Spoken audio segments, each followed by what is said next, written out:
Now for the top story of the day, of the week, maybe even the year, who knows? Because in 1949, George Orwell wrote a futuristic book called 1984 about a totalitarian government of the future. You may be familiar.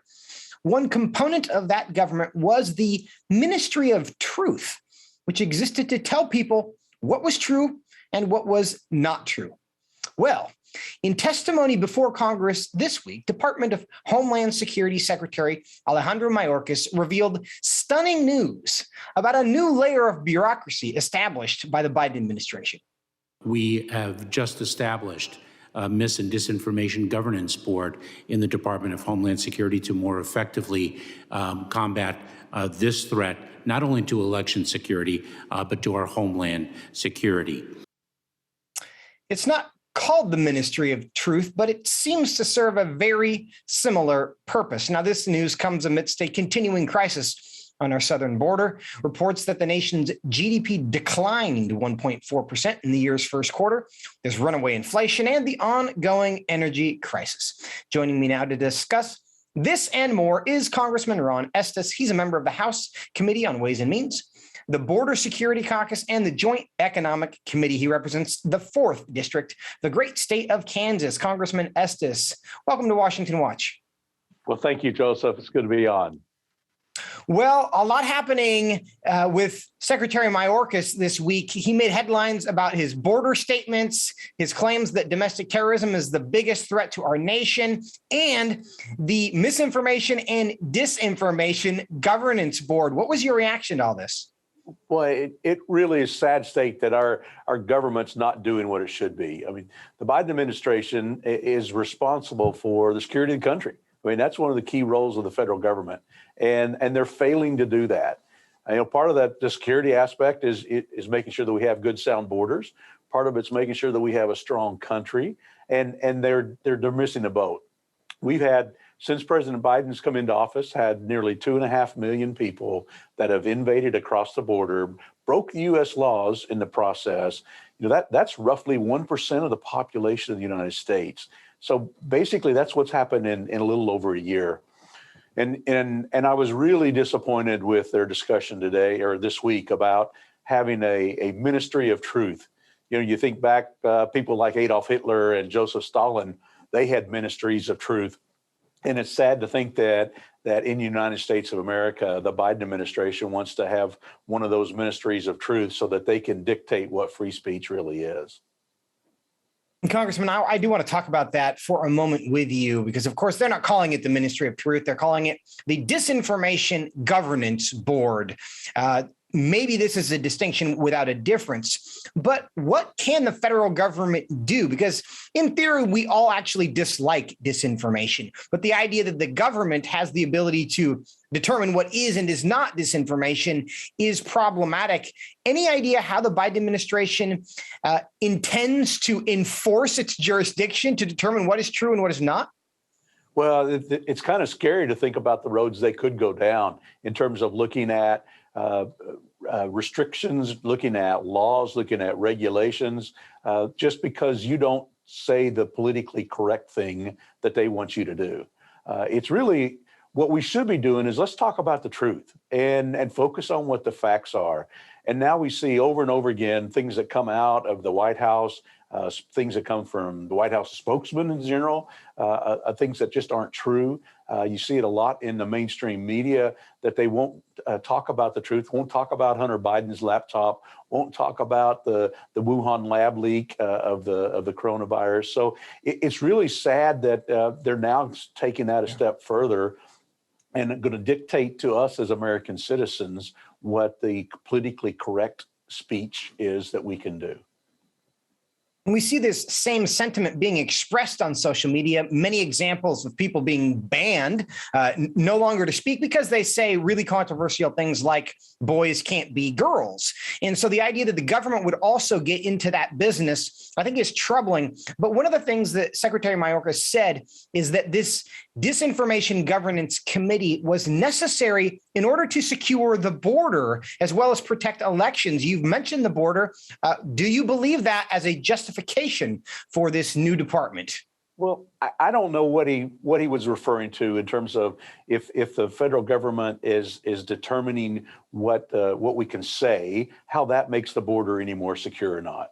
I mean, the facts is that we've had nearly 1% of the U.S. population, that an additional number of people that have crossed the border, equivalent to 1% of the U.S. population. And the fact of the matter is Secretary Mayorkas isn't doing his job. I mean, he's supposed to secure the border. He's supposed to make sure that the U.S. laws are followed. And instead, if you compare March of 2022 with March of 2020, there's over 500% increase in the number of illegal migrants that have crossed the border. And for that to happen, you see along with that, not just the issues around human trafficking, but we've seen the cartels on the Mexican side literally make billions of dollars over the last 15 months. Have you seen the drugs increasing as we've come across? Fentanyl's increased over 55% in terms of what they've seized, not counting what's gotten away. And we now know that overdoses are the leading cause of death for 18 to 45-year-olds. So it's not just a problem in border states, but it's a problem throughout the United States. We are talking to Congressman Ron Estes from the great state of Kansas. And Congressman, Secretary Mayorkas did talk a lot about the border. He said that he believed that the Biden administration had, quote, effectively managed the border. But he also had this to say. Let's play clip one. Under this administration, our department has been executing a comprehensive strategy to secure our borders and rebuild our immigration system. With the Title 42 public health order set to be lifted, we expect migration levels to increase as smugglers seek to take advantage of and profit from vulnerable migrants. Congressman, he references Title 42 there, which has gotten a lot of attention in the last couple of months. But he seems to be suggesting that he knows revoking Title 42 will make the situation at the border worse, but they're going to do it anyway. Is that how you understand that? That's their plan. That's the direction they're taking. And I don't know how he got the definition that he's effectively managed the border. I mean, even President Obama, their Homeland Security looked at if there were 1,000 people a day that they were encountering coming across the border, that was a crisis and a bad number. We're already up to 7,000, and the current Mayorkas's Homeland Security is estimating that will go up to 18,000 people a day coming across the border if they lift Title 42. And it's an issue that we as Republicans are talking about, but also Democrats are talking about it as well. I mean, they're seeing that the facts aren't aligned up with what Secretary Mayorkas and the Biden administration are saying, and that we really ought to do things to secure the border, like finish building the wall. I mean, we have components of the wall that are there that they won't finish the job. Yeah. It really is a staggering number, 18,000 people per day. That's a mid-sized American town coming across the border every single day of the year.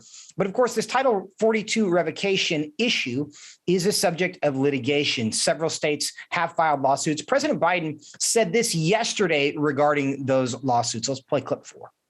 We had proposed to eliminate that policy by the end of May. The court has said we can't so far.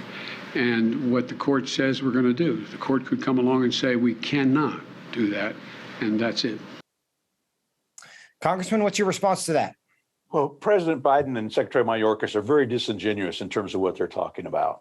The court has ruled that the Remain in Mexico policy should have been re-implemented after President Biden ended that. They're dragging their feet and paying lip service to actually doing that. My fear is they'll do the same thing with Title 42, where the courts have clearly ruled that they should not eliminate that provision, that they need to maintain that as a policy ongoing. And I hope that they will start to follow the orders that are coming down the court and make sure that they're actually obeying what the laws are in the land. Congressman Estes, one other issue I'd like to get in with you in our remaining moments. Big news this week that the economy had actually shrunk 1.4% in the first quarter of this year. You serve on the Ways and Means Committee. You monitor these things. What's happening in the economy that allows us to determine there's actually been a shrinkage in the economy?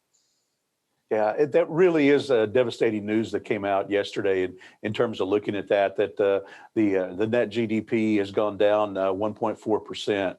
You know, when we talk about the U.S. economy, we talk about all the different components. We talk about businesses making investments. We talk about consumer spending. We talk about how much we import versus export, which means tells us whether we're sending our money outside of the country or whether we're exporting our goods and bringing income into the country. And right now, what we're seeing is that American wealth is leaving the country, and that was the biggest component that came out yesterday in terms of looking at how the GDP is going down, is that we're taking American wealth and sending it overseas in terms of buying imports that come in instead of exporting the products that we produce. And yes, the consumers are buying, continuing to buy through the first quarter. We're seeing some of that, particularly as they've used up the stimulus money that was given out over the last 2 years. But with inflation that's ramped up, basically consuming all of that now over the course of the year, it's going to be difficult for consumers to continue to spend it the way they have been.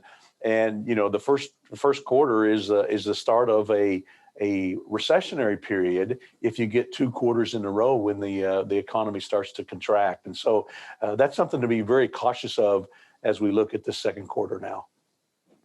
That would be very concerning. Congressman, in about 30 seconds, if possible, is the inflation that we're experiencing connected to the decline in GDP? Oh, the inflation is connected to how much money is being chasing the few goods that are out there. I mean, that's what every economist will tell you is the driver of inflation. And so we've seen all this money being spent by all these big programs. I mean, there are over $3.1 trillion added to the U.S. economy last year, borrowed from China and other places. And now we're seeing the results of that. The average American family is going to be spending over $5,200 every year more for this Biden inflation. And that's going to offset all the money that they were given as part of stimulus money. So it's really going to have an Congressman impact Estes, going forward. Unfortunately, we are out of time, but we greatly appreciate your time with us today. Thanks for being with us. Thank you, Joseph.